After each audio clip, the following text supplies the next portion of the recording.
Hey there, Dada Groover here, and this week I am in Colorado Springs at the Superstars Writing Conference. Yep, here's my official ID, and I decided to shoot this video down here instead of waiting until I got way back up north to Loveland, Colorado, because this has been incredible for me. I knew it was going to be good. I came here 2 years ago. Last year's was canceled because of COVID reasons, and I knew I was going to get a lot out of it, and I am just frankly surprised at how much I am getting out of this. I'm going to share 7 things with you right now, and I'm going to go through them really quick. I don't have the best lighting. I'm just going to do the best I can, but I think you will enjoy it. A few things are things I kind of knew, some things I thought I really knew, and they just went a lot deeper. Some things I had no clue about.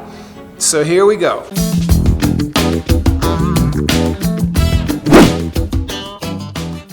First thing I want to share is that I came here with the intent to learn. I came here thinking that I am going to learn a lot from different sources, and boy, that's exactly what's happened.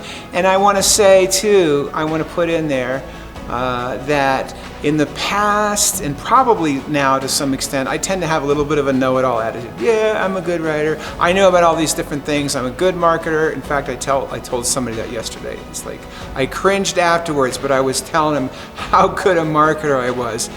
And I have so much to learn, and the more I have that ego-based thing going on, the less I am actually going to learn. So that was my intent coming here, and I have not been disappointed. Now, there's some million-copy-selling authors here, and who are just awesome, who've helped me a lot, and they're definitely into mentoring and helping other authors.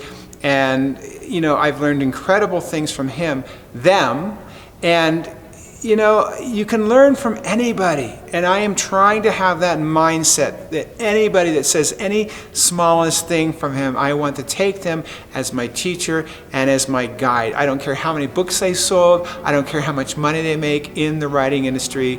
I want to learn from everybody, and yes, I'm going to spend special attention to people that have done phenomenally well in the writing business. One of the things I was very surprised to learn, and if you're a writer, if you've ever put anything on Amazon or thought about putting anything on Amazon, one of the things I was very surprised to learn is, and there was somebody there, boy, I can't think of his name right off the top of my head, who was teaching about Amazon keywords and tracking and all these different things, and they had this software where they had people look at things on Amazon books, and basically it showed them exactly what they were looking at. And what they found out, which was very surprising to me, is that people tend to read 3-star reviews much more than they read 5-star reviews, much more than they read 1-star reviews, because people tend to believe the 3-star reviews.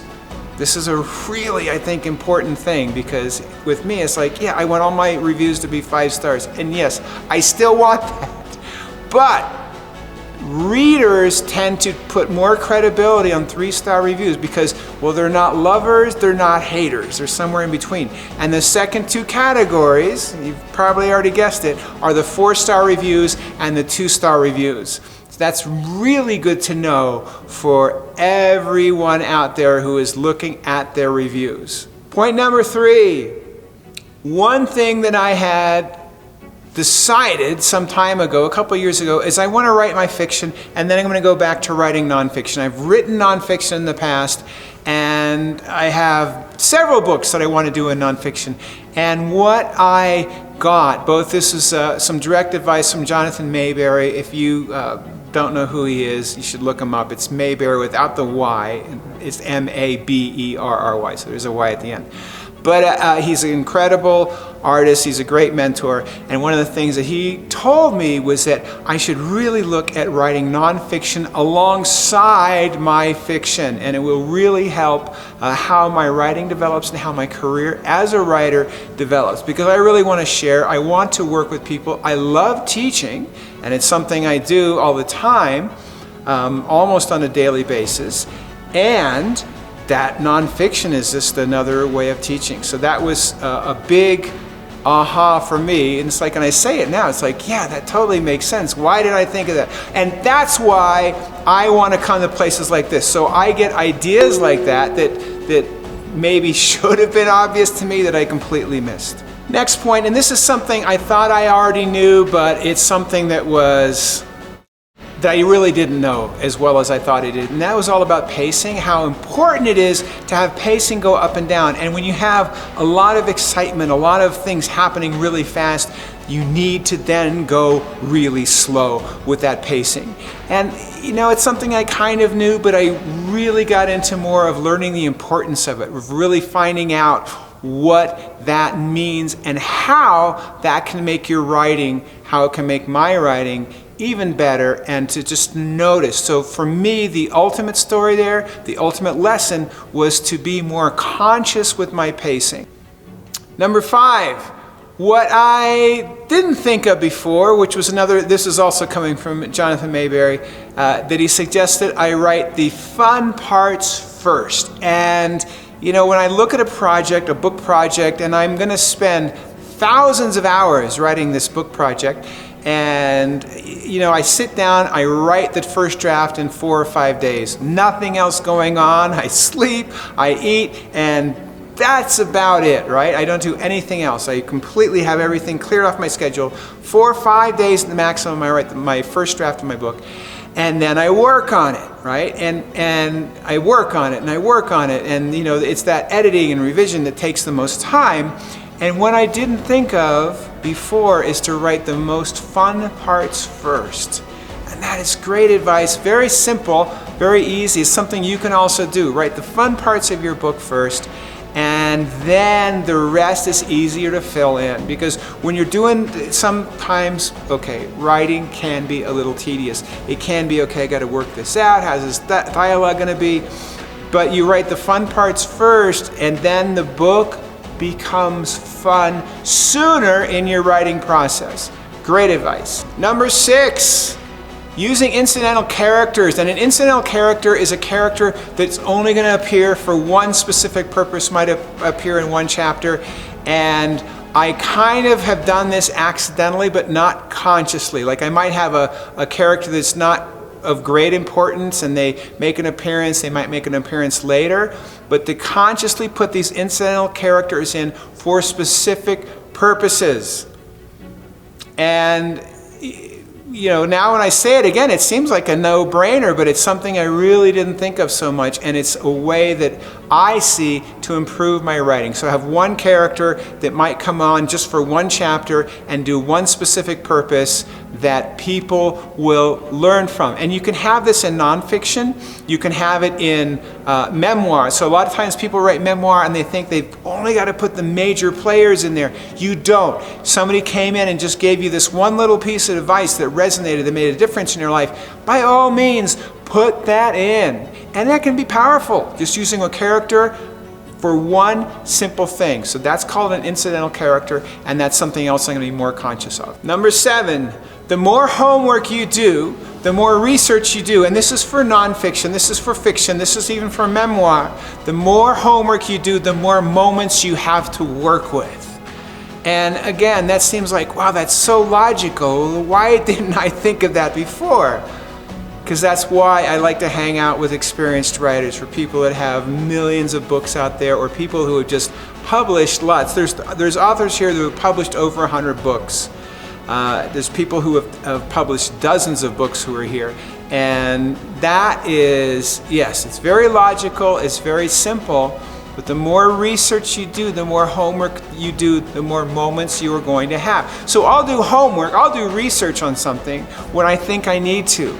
But now I have this higher understanding, I think it's a higher understanding, where if I go deeper into this, if I discover more through my research, I'm going to have more moments to work with. Number 8, if I haven't lost count, here we are at number 8. The 8th thing is something that I already knew. And you know, in the Western world, we tend to think in terms of black and white. You know it, you don't know it. In the Eastern understanding, and this is, you know, Indian, Chinese, in all different kinds of Eastern understanding, Japanese as well. It's all on a scale, it's all on a gray scale, how much you know something, which is very interesting, right? So when you think, yeah, I already know that, it's very hard to learn something else. So what I learned even more is you want to start off with a bang with your writing. You want to start off with something that really grabs the reader's attention and grabs their heart, their emotion. Boy, that sounded a little aggressive there, grabbing their heart. But you know what? It's true. That's what you want to do. You really want to get their attention to start off. And when you get their attention to start off, they're going to pay attention. They're going to be more engaged. And then, like we talked before about pacing, where you want to take them up, and you want to take them down, you want to take them through some slow things, but you want to grab their attention right on. Now, this is a part of modern writing, and when I say modern, like modern day, things people write now, things that people want to read. We are in an age where it's this digital age of instant gratification, where you got to know something right away, and people will go to your website. You probably already know this, and they might spend a few seconds before they lose interest unless there's something there to grab their attention. Same thing with reading. Readers need to have their attention held, and especially they need to have their attention grabbed from the very beginning. People assume, writers, authors, assume that if somebody bought my book, they're going to read the whole thing.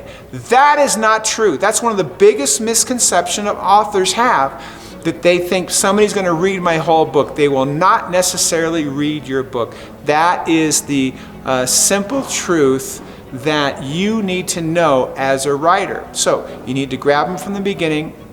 You need to take them through that pacing up and down. That was a previous point I talked about today. And you need to satisfy them with a great ending. All those things apply. But I have obviously gone off on some tangents there that all relate, but you really want to grab them from the very beginning. So those are the points I wanted to share with you. I was going to shoot another video when I got back home to Loveland tomorrow, actually, but I wanted to shoot this here because I am so excited. I am so excited.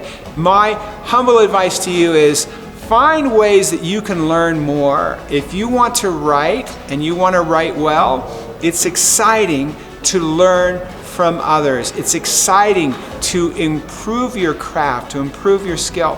Thank you so much for staying with me through this video. This is Dada Groover with The Inspired Writer.